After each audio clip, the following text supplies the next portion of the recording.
Okay.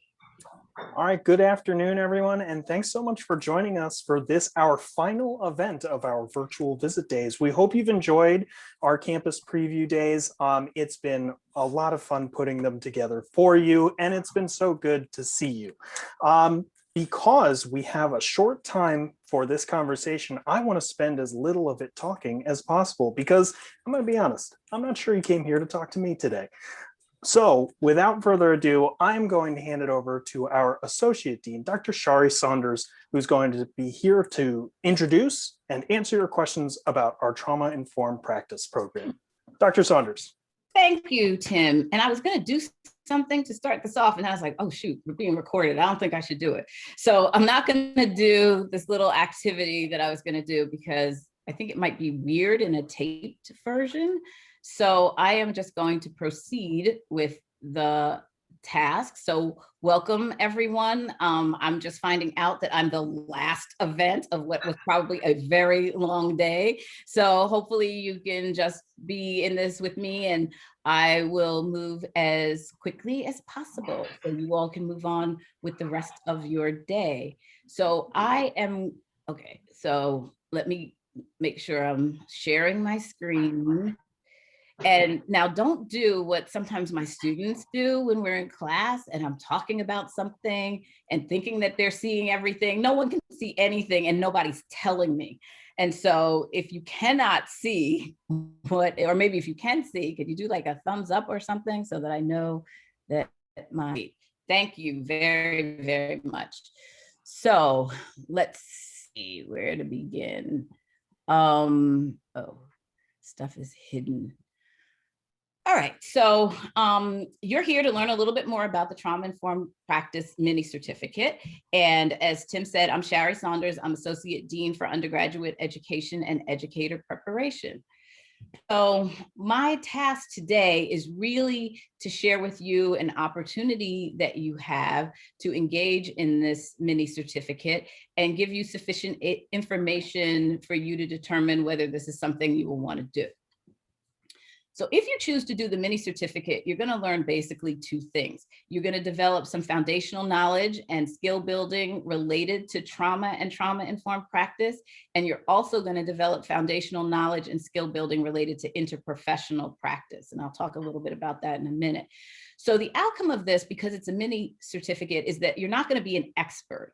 You'll just leave with enough information for you to be a resource wherever it is that you might be in the areas of both trauma-informed practice, and interprofessional practice.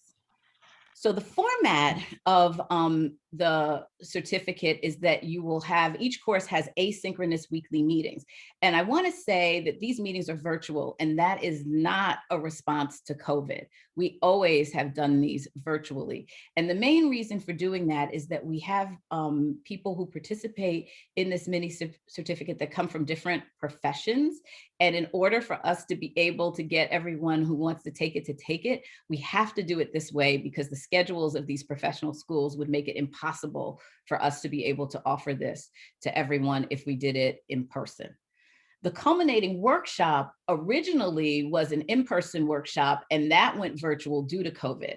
And so this whole year, we did everything virtually for the trauma-informed practice. And this summer and fall, the workshops are going to be virtual. That fall, who knows, that might change, but right now both are going to be virtual, and I'm not sure what's going to happen winter term. We might go back to the in-person workshop. So what's unique about this? So one of the things that's unique and really cool about this is that you get an opportunity to learn with people who are becoming professionals in other fields, specifically social work and nursing. So we bring together education students, social work students, and nursing students to talk about and learn about trauma. Okay, and that doesn't usually happen when you are in your professional programs, that you get to work with other people in other professional programs in this way. And why would you want to take this? Well, this is trauma work has been important for a long time, but right now it's particularly important because of COVID, because of ongoing racism and violence, the ongoing negative effects of colonization, and the ongoing negative consequences of deportation of undocumented workers and family members. So there's a lot going on in our society right now, and even more things than that, that make an attention to trauma really useful. And you may find that some principals are really looking for people who have this kind of preparation. In fact, one of our local principals who really has hired, she's a middle school and high school principal. She's hired at least 10 former secondary Mackers and undergrad students in her school. And when you look at her job postings, they ask for people to have this experience. So all things being equal, if a person has some knowledge of trauma-informed practice, administrators may be more likely to hire you. So what courses would you take? So this mini certificate has 3 courses. Education 540, which is trauma basics, Education 541, which is trauma-informed practice, and Education 542, which is creating and sustaining trauma-informed systems. And that's the order in which you all will take them. Trauma basics is more of like an introductory course to trauma, and the trauma-informed practice is more about the practice of trauma, and the creating and sustaining trauma-informed systems is more about trauma systemically and around different kinds of systems. So what is the schedule of this? Summer term is when it would start, and that would be the Trauma Basics 540. And for those of you who would be in the secondary MAC program, this would start the week after I think your program starts. For those of you who would be in elementary MAC, it would start the actual week that you start. And then you'll have a workshop on July 17th. And then that's like the formal end of the course. And then you usually have a final assignment that's due July 24th. The reason why the schedule is so tight is that the social work students start in the spring. And so their courses they end around July 24th. So this is the latest time that we can possibly start and get both the education students in and the social work and even the nursing students in. Fall term, you would take the trauma-informed practice, and that starts the latter part of October, so October 20th. And then you'd have the workshop on December 4th. And then again, the course sort of formally ends and you have a final assignment that's due on the 11th. And then winter term, you'll start in the latter part of February with creating and sustaining trauma-informed systems. You'll have the workshop April 2nd. And then it'll end there, and then you'll have the final assignment due April 9th. So the time commitment, as you could see, if you are like a math person and calculating quickly, these are not semester-long courses. These courses are half a semester. So they're usually 6 to 7 weeks in time. And that's one of the things that I think is appealing to people, because they know that they won't have to be in it the whole term, and it makes it a little bit more doable for folks. Let me say one more thing about the time commitment. That let's see. Okay. Now I just sort of blank. Does anybody blank when they're actually being recorded? This is the first time that happens. Let me see. Half a semester. I can't remember. But if I can think about it, I'll come back to it. So how many students can enroll? In the past, we kept it to a maximum of 25 students, and that was across both programs, and we did it by percentage, so it would be fair if one group was larger than the others. But I just had a meeting with the team, and we decided not to cap it, so anybody who wants to take it can get into it this year. I don't think we've ever turned anybody away, so you should be able to get into it if you want to. Oh. And what's the last day to register for this course?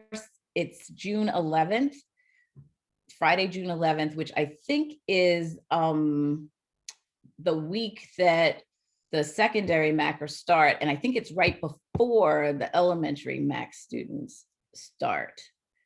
So that's my sort of really quick run through. And this is a time for questions, and I will try to think about what I was going to say to you about the timing of the, so the thing that I wanted to say is, this goes back to the asynchronous part, that you're going to be in a group with people from the different professions. And what we try to do, the ideal that we like to have, is that there'll be at least one nurse, one education student, and one social work student in each group. That's sort of the ideal. Sometimes it's like an education students and nursing students, or nursing students and social work students. So we can't always get all three all the time, but that's sort of the idea, because we want to get those different perspectives related to the issues of trauma together, so that you all can talk and learn from each other. So that's the part that I wanted to add. So now I'll stop talking and see if there's any questions. And I'll try to copy this thing and put it in the chat so you can have the link to that information page. If I can find it. Oh. Okay, has it exited my presentation? Is it gone from the screen now? Okay, all right. It was like in front of my face, so I couldn't see you all telling me it's okay. So let me put this little link in the chat, and then I can sort of like focus. You know, they say multitasking doesn't work, so I'm trying to provide evidence that that is true. Okay. So now I'm set. A page to some information is in the chat. And so now I can focus on you all. You're all on one screen, so I'm happy. And feel free to unmute if you want to ask something. I guess you could ask it in the chat if you don't want to unmute, and we'll go from there. Hi, my name's Jeanette. I do have a question, in that you described this as a mini course. So this is not like, I noticed U of M is really pushing ESL. And I have a background in nursing, and I've worked as a social worker. Oh my, now I'm going to the MAC program for elementary school. And I have serious concerns because I am substitute teaching virtually.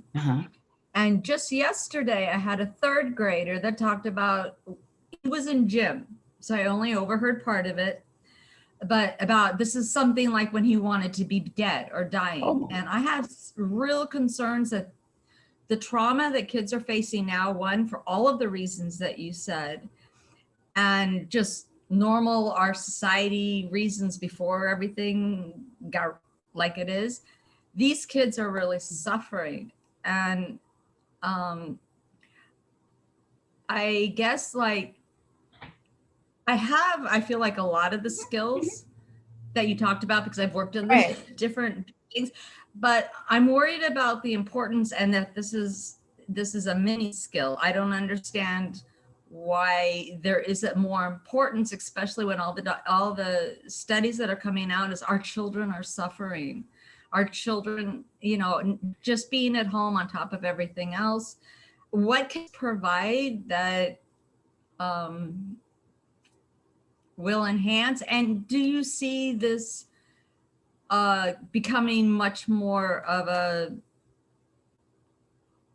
main focus, where it's not a mini? I don't see the children that I work with mental health as a mini issue. I think this is huge. Yeah, so let me speak to that. Although when I heard you describing yourself, I was like, you could be in a group by yourself, because you could represent. No, I need other input. No. So this came about before COVID even was on the scene. And the reason why it's a mini certificate is that the focus is really on the interprofessional practice, and how do people learn how to work with other professionals to do this work, right? Because just for like what you're saying, and now that I've worked with social workers and nurses and educators, we all have really different needs when it comes to these issues of trauma. There's different things that you focus on. There's different levels of expertise that you need, and we can't cover all of that in the course. So there is some responsibility that each individual school has for helping people to understand these issues as they pertain to the particular professions that they're in.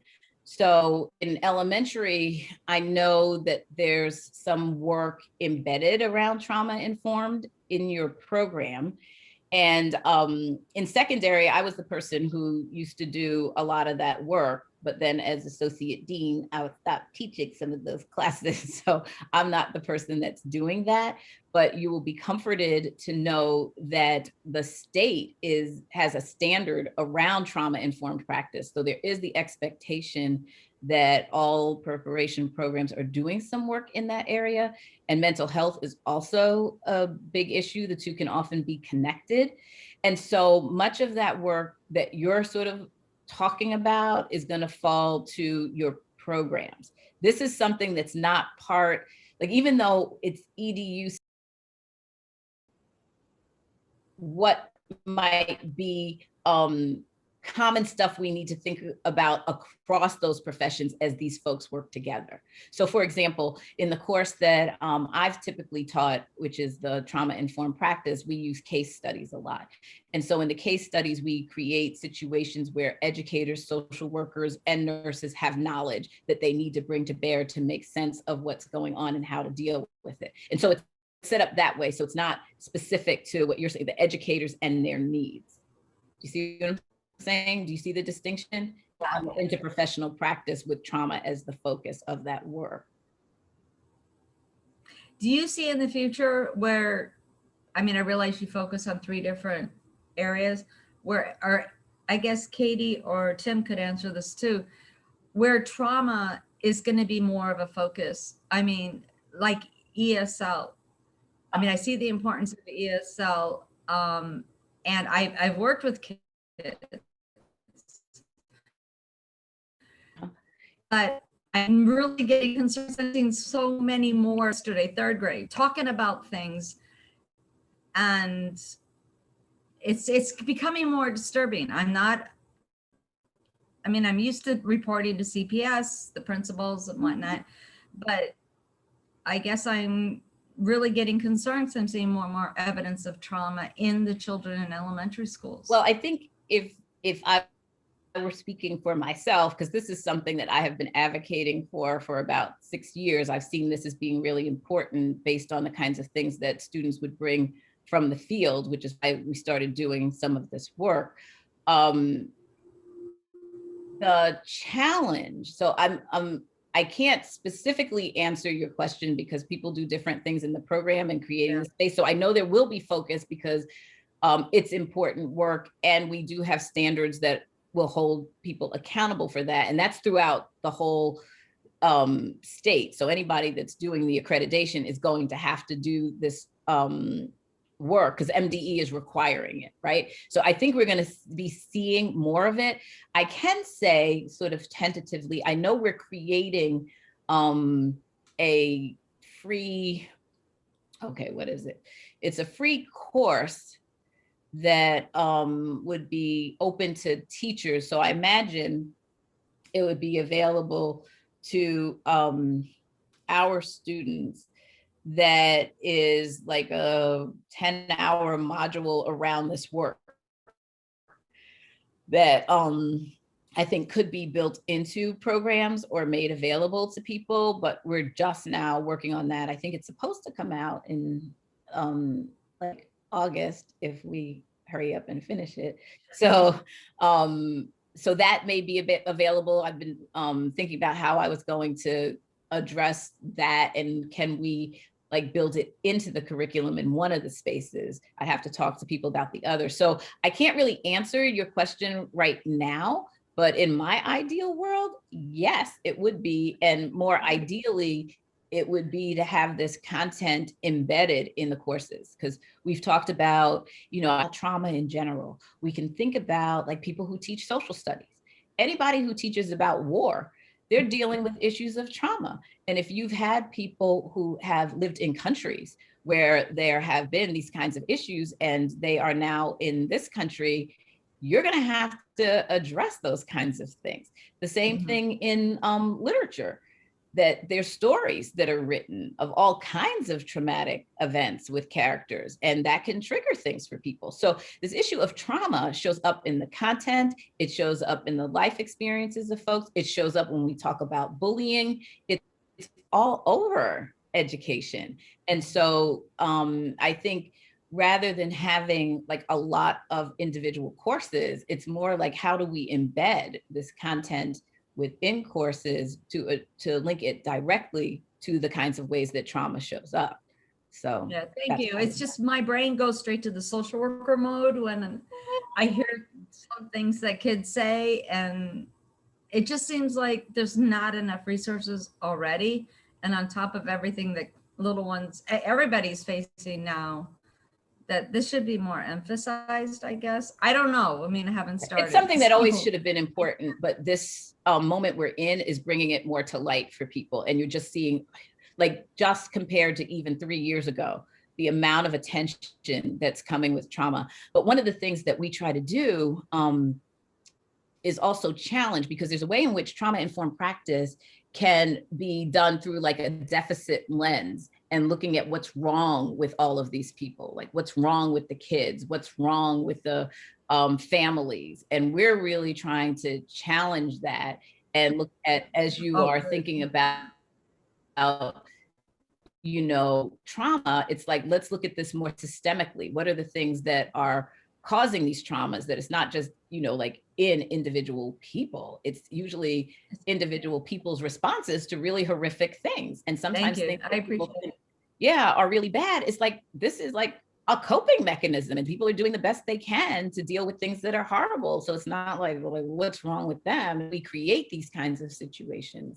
And part of what we try to do, and again, I'll speak more about the course that I was working in, is sort of paradigm shifts. So even looking at things like racism as a form of trauma, right? And so what do we do about that? And how do we look at people as having strengths and having resources in the community, having things to build from, rather than people don't have anything and here we are, the people to rescue and to heal and whatever. It's like, no, how do we connect in? How do we recognize the ways in which activism and engaging in activism can be healing for people in their communities? So we, you know, so people are into trauma informed, and then sometimes we give a little side eye and it's like, okay, how are they approaching this exactly?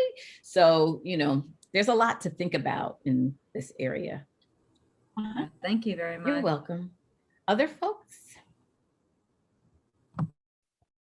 Yeah, I have a question sort of rooted in a little bit of what you were just talking about. I'm going for the social studies endorsement, and so I like what you said about, obviously there's intersectionality across so many different social science disciplines, with, you know, a real need for trauma-informed practice based on the content area. And I wanted to know, first, obviously there's a necessary component of how to create a trauma-informed space and environment for your kids, which I would assume this is very rooted in, but then how much is also focused on how to gear your content toward trauma-informed practice, and then further, like, is that a component in the, like, the pedagogy as well, you know, in classrooms outside of this specific or certificate or endorsement area, I guess. Sorry, did that make sense? Yeah, it does actually. I just want to write something down. Again, I know that some of this work is showing up in the elementary curriculum, but I'm not sure where exactly it is. And I think that it would show up more around the climate of the classroom, those kinds of things. In the secondary, I am not as sure the degree to which they embed it in each of the discipline areas, but that's something I can follow up with the chair on and get back to you. That would be great. Thank you. Yeah.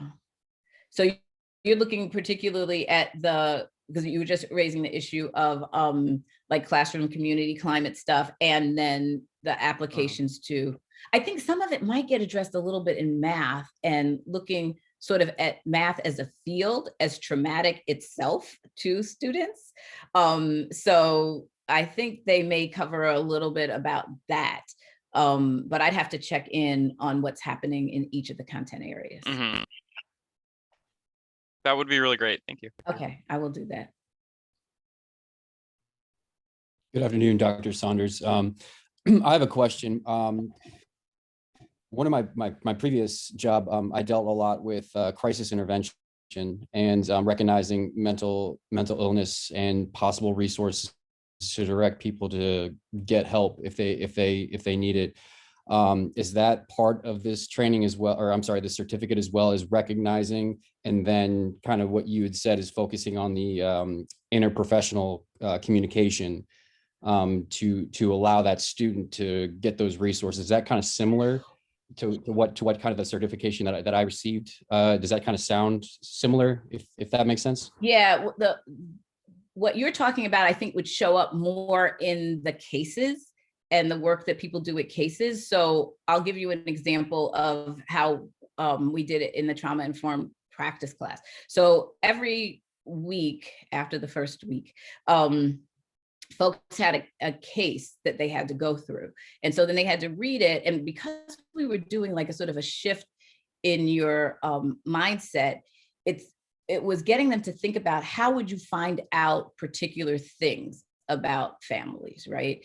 So how would you find out about the resources that they have available? How would you find out about some cultural things that go on, that kind of thinking. And so getting people to do that. And then when they started to think about like, well, what could you recommend to folks? They wouldn't necessarily do, because our cases weren't like in a particular location. This is when people would bring their expertise together. So the nurses would say, well, here's what I would be concerned about. I think we should go out and do a community, this, that, or the other. And the social workers would have their thing, and the educators would have their.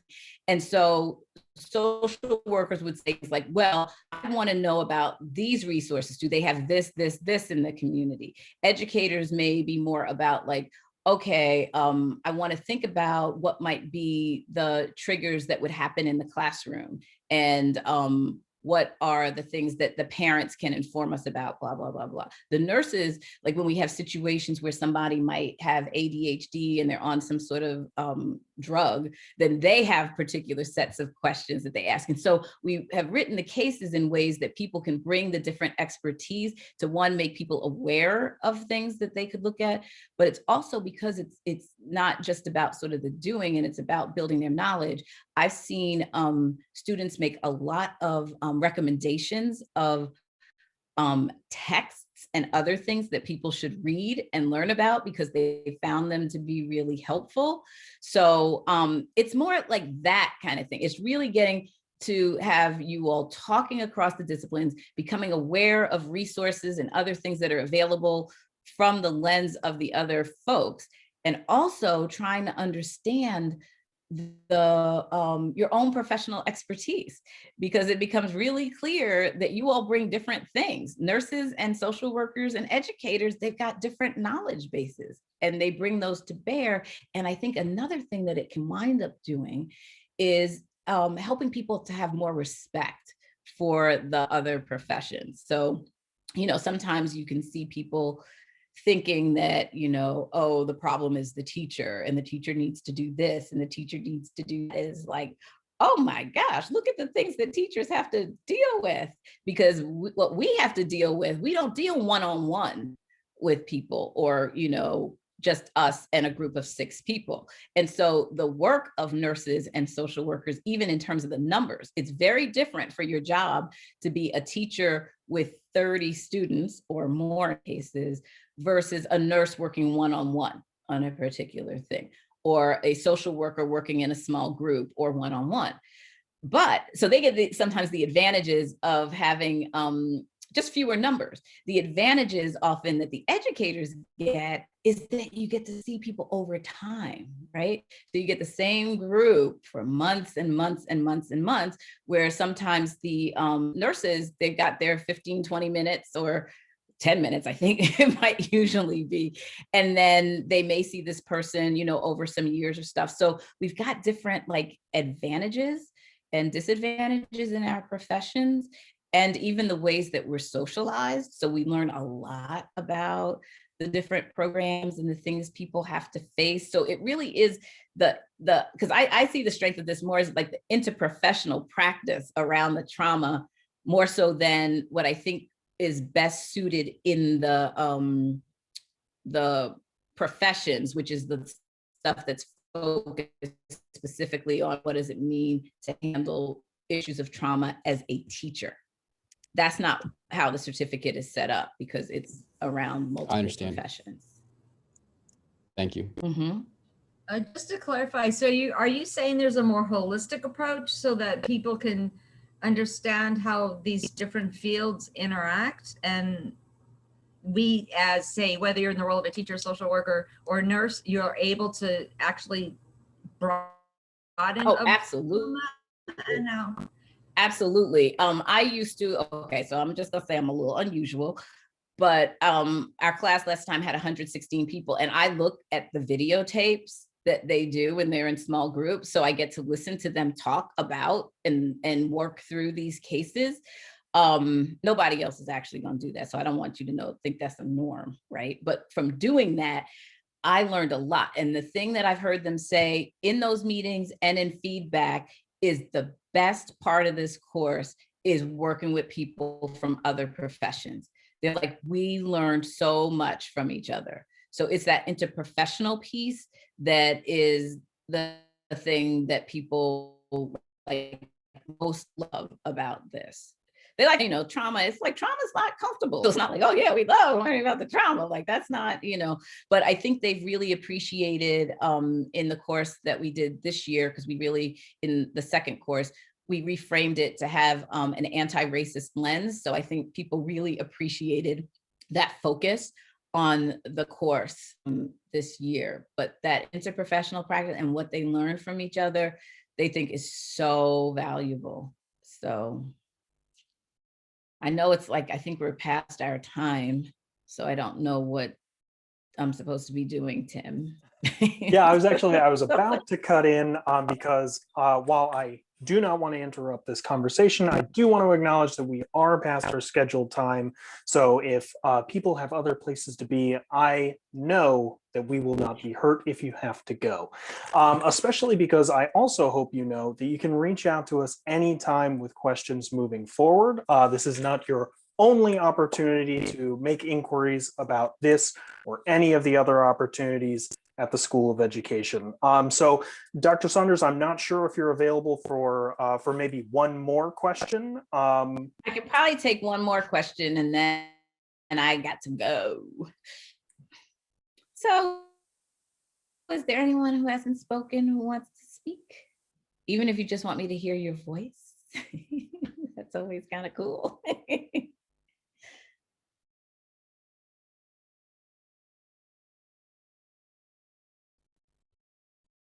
It's so funny because when you're your actual students, you can read the body language because you've had you in the class longer. But when it's the first time you see people, you're like, I see anything? And we're educators, so we could sit on here for the next half an hour with wait time, but I'm not going to do that.